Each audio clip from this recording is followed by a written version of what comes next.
नमस्कार। Focus coaching centre Nohar की digital platform पर मैं कपिल बुडानिया आप सभी विद्यार्थियों का हार्दिक अभिनंदन व स्वागत करता हूं।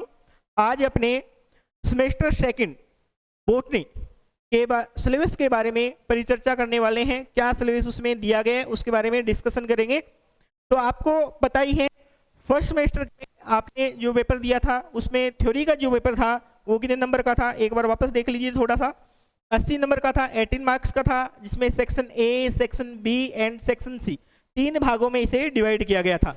सेक्शन ए के अंतर्गत सेक्शन ए में आपको कितने क्वेश्चन पूछे गए थे? 10 क्वेश्चन पूछे गए थे, जिसमें question number first to fifth 1 से 5 तक मल्टी चॉइस बेस्ड क्वेश्चन थे। कौन से क्वेश्चन थे? मल्टी चॉइस बेस्ड क्वेश्चन थे, जिसमें आपको कोई एक ऑप्शन सिलेक्ट करते हुए उसको आंसर लिखना था। उसके बाद में 6 से लेकर 10 तक क्वेश्चन थे fill in the blanks question. कौन से क्वेश्चन थे? Fill in the blanks question थे, जिसमें आपको उसमें फिल इन द ब्लैंक्स वाले क्वेश्चन में आंसर लिखना था। ठीक है। और प्रत्येक सेक्शन ए में प्रत्येक क्वेश्चन 1 नंबर का था, तो सेक्शन ए 10 नंबर का।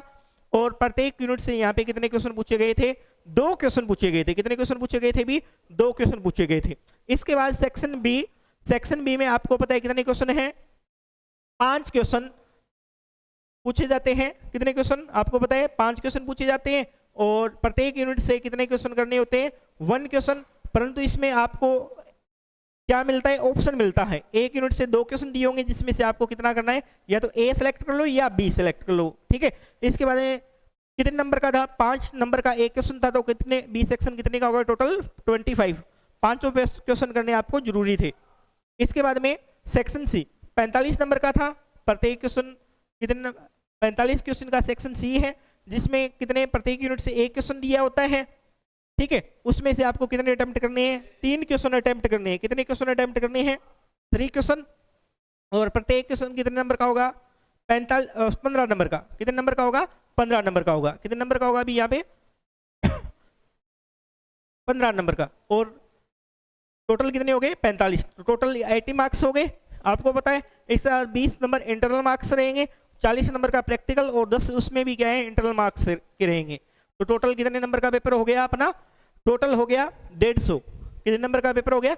150। तो अब अपने सिलेबस के बारे में आगे देखते हैं, सिलेबस में क्या ऐड किया गया है। तो देखिए, लास्ट अपने फर्स्ट सेमेस्टर में क्लासिकल बॉटनी का पार्ट पढ़ रहे थे। मैंने आपको बताया था कि क्लासिकल बॉटनी में एल्गी, उसके साथ में फंजाई, और उसके बाद में सिम्बायोसिस की क्रिया के बाद में लाइकेन, और लाइकेन के बाद में क्या आते हैं? ब्रायोफाइट्स आते हैं। क्या आते हैं? ब्रायोफाइट्स। तो अपना सिलेबस कहां से शुरू हुआ है? ब्रायोफाइट से शुरू हुआ है। कहां से शुरू हुआ है? ब्रायोफाइट से। ये देखिए ब्रायोफाइट्स, इसके बाद में टेरिडोफाइट्स, जिम्नोस्पर्म एंड पेलियोबोटनी। ठीक है। कौन कौन से? शुरुआत कहां से हुई है? ब्रायोफाइट से शुरू हुई है। कहां से? ब्रायोफाइट से। आपको पता है ब्रायोफाइट क्या क्या बोला जाता है? ब्रायोफाइट को, ब्रायोफाइट्स को क्या बोला जाता है? ब्रायोफाइट्स को amphibian of plant kingdom, amphibian of plant kingdom, यानी कि पादप जगत का उभयचर बोला जाता है। क्या बोला जाता है? पादप जगत का उभयचर, क्योंकि ये पहला ऐसा प्लांट थे जो क्या है? लैंड पे आने की, यानी कि पृथ्वी पे, यानी सॉरी किस पे आने की? धरातल पे आने की कोशिश की थी, स्थल पे आने की कोशिश इसने की थी, टेरिस्ट्रियल एरिया में आने की इसने क्या की थी? कोशिश की थी। परंतु इनको अपना लाइफ साइकिल कंप्लीट करने के लिए किसकी जरूरी होती है? वाटर। किसकी रिक्वायरमेंट होती है? पानी की, जल की आवश्यकता होती है। इसलिए इसे क्या बोला जाता है? पादप जगत का उभयचर, एम्फीबियन ऑफ प्लांट किंगडम। तो ब्रायोफाइट्स किस नाम से मिला है? ब्रायोन प्लस में फाइटोन। ठीक है। इसके बारे में आपसे पूछा गया है। शुरुआत में क्या है? देखिए ब्रायोफाइट्स, इसमें आपको क्या करना है? जनरल कैरेक्टरिस्टिक, उसके बाद क्लासिफिकेशन, और इसके इकोनॉमिक्स इंपोर्टेंस। क्या है? जनरल कैरेक्टरिस्टिक, ब्रायोफाइटा के जनरल कैरेक्टरिस्टिक। आपने लास्ट मेंबर आप इससे रिलेट कर सकते हो कारा मेंबर जो पढ़ा था एल्गी का, उसके बाद में जो प्रोसेस थी, उसके बाद डेवलपमेंट हुए, डेवलपमेंट प्रोग्रेसिव जो डेवलपमेंट थे, उसके बाद में ब्रायोफाइट्स प्लांट्स का फॉर्मेशन हुआ। और ब्रायोफाइट्स में अपने क्या है? पहले इसके जनरल कैरेक्टरिस्टिक जानने हैं, उसके बाद में इसका क्लासिफिकेशन जानना है, उसके बाद में इसके इकोनॉमिक्स इंपोर्टेंस के बारे में आप लोग जानोगे। ठीक है। तो क्या क्या है? जनरल कैरेक्टरिस्टिक, उसके बाद में क्लासिफिकेशन, और उसके बाद में इकोनॉमिक्स इंपोर्टेंस, इसके बाद में morphology and life history. Morphology and life history कौन कौन से मेंबर हैं? रिक्सिया, मार्केंसिया, एंथोसिरोस और स्पेगनम। 4 मेंबर आपके दिए गए हैं। कितने मेंबर दिए गए हैं? 4 मेंबर। कौन कौन से हैं? एक तो रिक्सिया है, एक मार्केंसिया है, एक कौन सा है? एंथोसिरोस है और स्पेगनम। कौन कौन से हैं?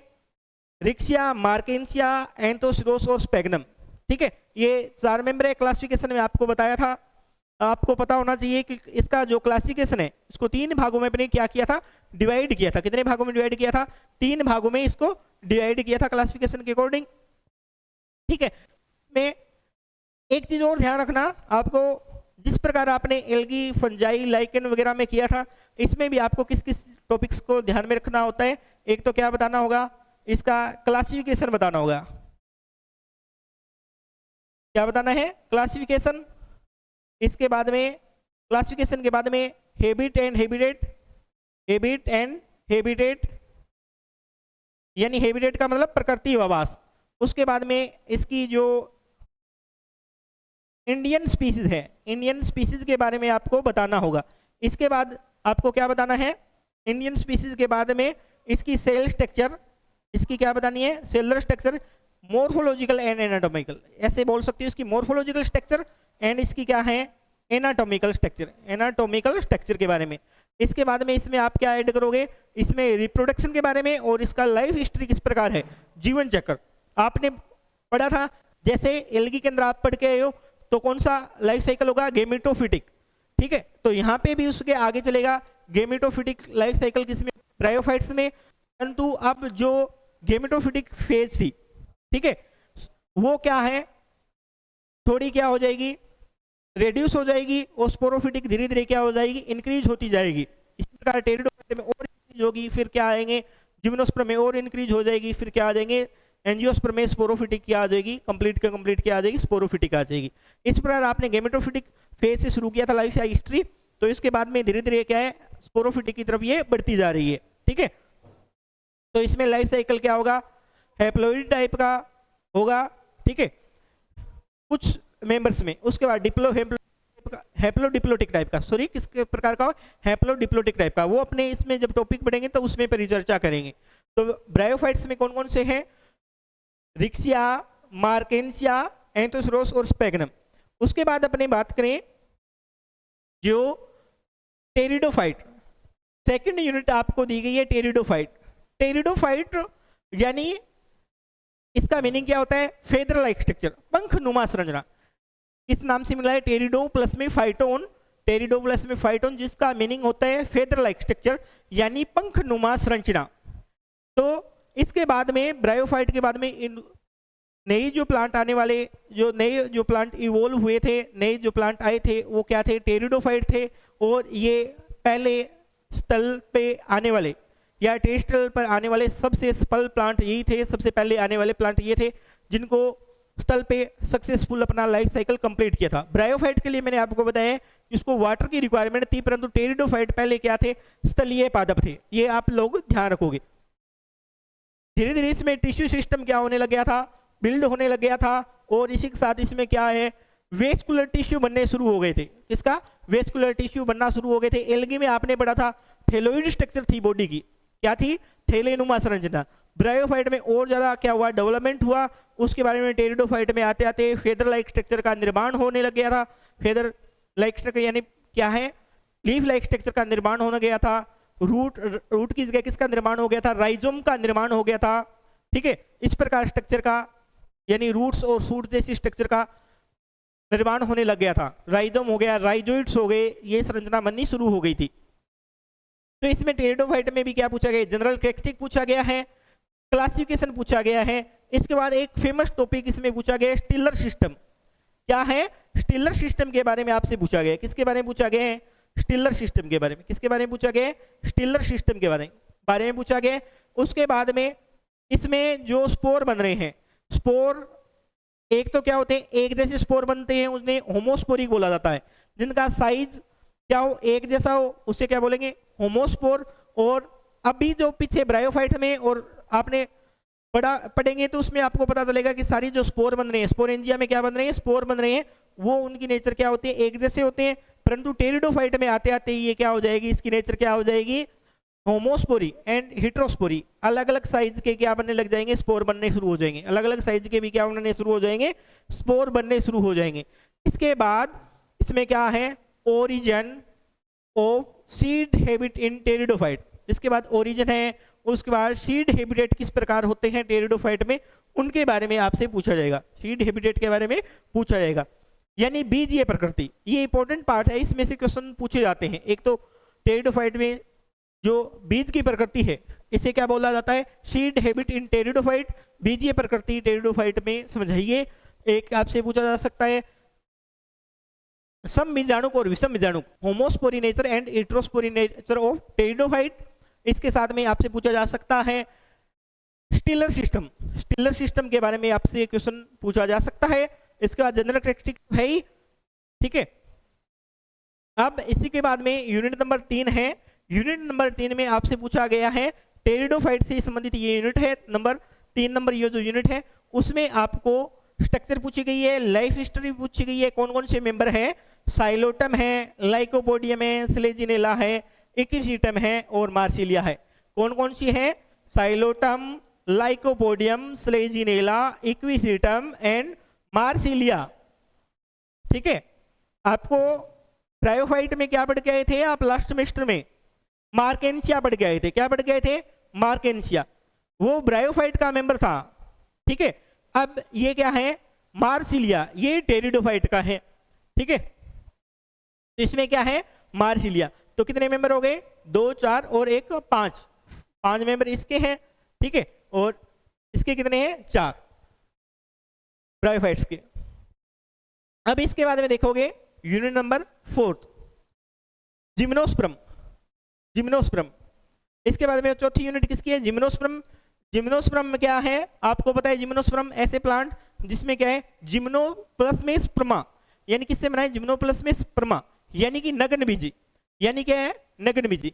यानी कि इसमें क्या होता है, जो फ्रूट होता है उसके क्या रहता है, जो ऑयल होता है वो क्या रहता है, नेगेटिव टाइप का रहता है, उस पे क्या नहीं पाया जाता, सीड पे सीड कोट नहीं पाया जाता, आवरण नहीं पाया जाता। क्या होता है, आवरण नहीं पाया जाता, इसलिए इसे क्या बोला जाता है, बीज रहित पादप, या इसे क्या बोला जाता है, नग्न बीजी, या इसे क्या बोला जाता है, जिम्नोस्पर्म बोला जाता है। इसमें क्या है, जनरल कैरेक्टरिस्टिक, इकोनॉमिक्स इंपोर्टेंस, इसका ब्रॉड क्लासिफिकेशन पूछा गया है। इसके बाद मोर्फोलॉजी, एनाटॉमी, लाइफ हिस्ट्री, कौन कौन से मेंबर पूछे गए हैं, साइकस, पाइनस एंड एफिड्रा। पहला मेंबर साइकस है, फिर पाइनस है, फिर एफिड्रा। कितने मेंबर पूछे गए हैं, 3 मेंबर पूछे गए हैं। कितने मेंबर पूछे गए हैं, 3 मेंबर यहाँ से पूछे गए हैं। कितने मेंबर पूछे गए, 3 मेंबर्स हैं। कौन कौन से, साइकस, पाइनस एंड एफिड्रा। अब यहाँ तक आते आते जो लाइफ साइकिल है वो कौन से टाइप का हो गया, डिप्लॉइड टाइप का होता जा रहा है। यहाँ पे क्या है, जो टेरिडोफाइट है कौन सी टाइप का, डिप्लॉइड, डिप्लो, यहाँ पे तो क्या है, हेप्लो डिप्लोटिक टाइप का हो गया था टेरिडोफाइट में। यहाँ पे आते आते किस प्रकार का हो गया, डिप्लॉइड टाइप का, डिप्लो हेप्लोटिक, डिप्लो हेप्लोटिक टाइप का लाइफ साइकिल हो जाता है। और एंजियोस्पर्म में जब आगे आप पढ़ोगे नेक्स्ट सेमेस्टर में, वहाँ पे कौन सी टाइप की जो लाइफ साइकिल हो जाता है, एंजियोस्पर्म में डिप्लॉइड टाइप का हो जाता है। तो यहाँ पे डिप्लो हेप्लोटिक टाइप का लाइफ साइकिल इसमें देखने को मिलेगा। तो कौन कौन से हैं, आपको जनरल कैरेक्टरिस्टिक ध्यान रखने हैं, क्लासिफिकेशन ध्यान रखना है, मोर्फोलॉजी यानी भाई इसके क्या कैरेक्टरिस्टिक है, कैसी स्ट्रक्चर होती है, ठीक है। उसके बाद में इसमें रिप्रोडक्शन किस प्रकार होगा, एनाटॉमिकल स्ट्रक्चर क्या क्या होगी, इसके स्टेम का सेक्शन हो गया, रूट का सेक्शन हो गया। जिम्नोस्पर्म में आते आते आपको पता है किसका निर्माण हो गया, वेल डेवलप्ड टाइप के, किसका, रूट का, इसके साथ में सूट सिस्टम में स्टेम का एंड लीफ का, डेवलप टाइप की लीफ का क्या हो गया था, फॉर्मेशन हो गया था। तो इसलिए इसकी एनाटॉमिकल लीफ की स्ट्रक्चर हो गई है, या इसे रेक्स बोलते हैं। तो रेक्स की स्ट्रक्चर भी आपसे पूछी जाती है। इसके साथ में क्या है, इसमें रिप्रोडक्शन के बारे में, स्टेम, लीफ, इसकी इंटरनल स्ट्रक्चर के बारे में आपसे पूछा जाता है। इसके बाद में यूनिट नंबर 5 है, इसमें आपको स्पेसिफिक रूप से जियोलॉजिकल टाइम स्केल, यहाँ पे देखिए ये जो पेलियोबोटनी है इसमें क्या बोलते हैं, इसे बोलते हैं जीवाश्म विकास। क्या बोलते हैं, जीवाश्म विज्ञान बोला जाता है। और इसमें किसकी स्टडी की जाती है, फॉसिल की स्टडी की जाती है। किसकी स्टडी की जाती है, फॉसिल की। इसकी स्टडी करेंगे, इसमें फॉसिल की स्टडी करें। किसकी स्टडी करनी है अपने को? फॉसिल की। इसमें किसकी स्टडी करनी है? फॉसिल की स्टडी यहाँ पे करेंगे, जीवाश्मों की। तो जियोलॉजिकल टाइम स्केल यानी कि जब हमने ऐसे बोलते हैं कि इनका ओरिजिन कौन से एरा में हुआ था, किस काल में हुआ था, उनका पूरा पूरा जो आप पढ़ते हो स्केल, टाइम स्केल, वो किस में पढ़ोगे? जियोलॉजिकल टाइम स्केल में। उसके बाद में टाइप ऑफ फॉसिल यानी कि जीवाश्म के प्रकार कितने प्रकार के होंगे, जीवाश्म कितने प्रकार के होंगे, जैसे कोल बोल टाइप का है, हुताशय प्रकार का है, या कैसे टाइप के जीवाश्म है, जैसे जैसे जीवाश्म है कहाँ पे उत्पन्न हो रहे हैं, कैसी इसकी स्ट्रक्चर है, उसके आधार पे फॉसिल को क्या किया गया है? विभाजित किया गया है, उनके बारे में जानोगे। उसके बाद में फॉसिलाइजेशन किस प्रकार हुआ है, इसके बारे में बात करना है। पैलियोबोटनी में आपको बताया जीवाश्म की स्टडी की जाती है, इसलिए रेफरेंस में आपको इन सभी के बारे में जानना होगा, ठीक है। इसके बाद कुछ फॉसिल प्लांट हैं, एक तो है राइनिया, एक तो क्या है? राइनिया, जो किसका है? टेरिडोफाइट का। किसका है? ध्यान से देखना, टेरिडोफाइट का मेंबर है। एक है विलियमसोनिया, जो किसका मेंबर है? जिम्नोस्पर्म का। एक किसका है? विलियमसोनिया, जो जिम्नोस्पर्म का फॉसिल है। तो दोनों टेरिडोफाइट और जिम्नोस्पर्म के एक एक फॉसिल है, राइनिया और दूसरा कौन सा है? विलियमसोनिया। राइनिया टेरिडोफाइट का है, जबकि विलियमसोनिया जिम्नोस्पर्म का मेंबर है, ठीक है। ये दोनों ही क्या है? फॉसिल हो चुके हैं, तो इसलिए इसको किसमें स्टडी करनी है अपने को? फॉसिल में। जीवाश्म मिले थे, इसके बारे में जीवाश्म आपसे 2 पूछे जाते, इसमें एक क्वेश्चन पेपर में पूछा ही जाता है। तो ये है आपका सेमेस्टर जो सेकंड है उसका सिलेबस, ठीक है। मैं उम्मीद करता हूं कि आपको बताया गया ये सिलेबस है, उसमें काफ़ी आसानी रहेगी पेपर जब आप सिलेबस को कंप्लीट पढ़ोगे बुक से। तो इन्हीं बुक्स में इस मेंबर्स को ध्यान में रखते हुए आपको बुक्स पढ़नी है। कुछ मेंबर्स हटा दिए गए हैं, इसलिए इन्हीं मेंबर को ध्यान में रखते हुए आप बुक्स में से पढ़ोगे, ठीक है। इससे संबंधित अगर किसी भी स्टूडेंट्स को कोई दिक्कत रहे तो आप कमेंट बॉक्स में मैसेज लिख देना। और इसके अलावा कुछ आपको क्लासेज मिलेगी इन टॉपिक से संबंधित, तो ज़्यादा से ज़्यादा बच्चे focus coaching centre Nohar play store से अपलोड कर सकते हैं, ठीक है। Thank you to all.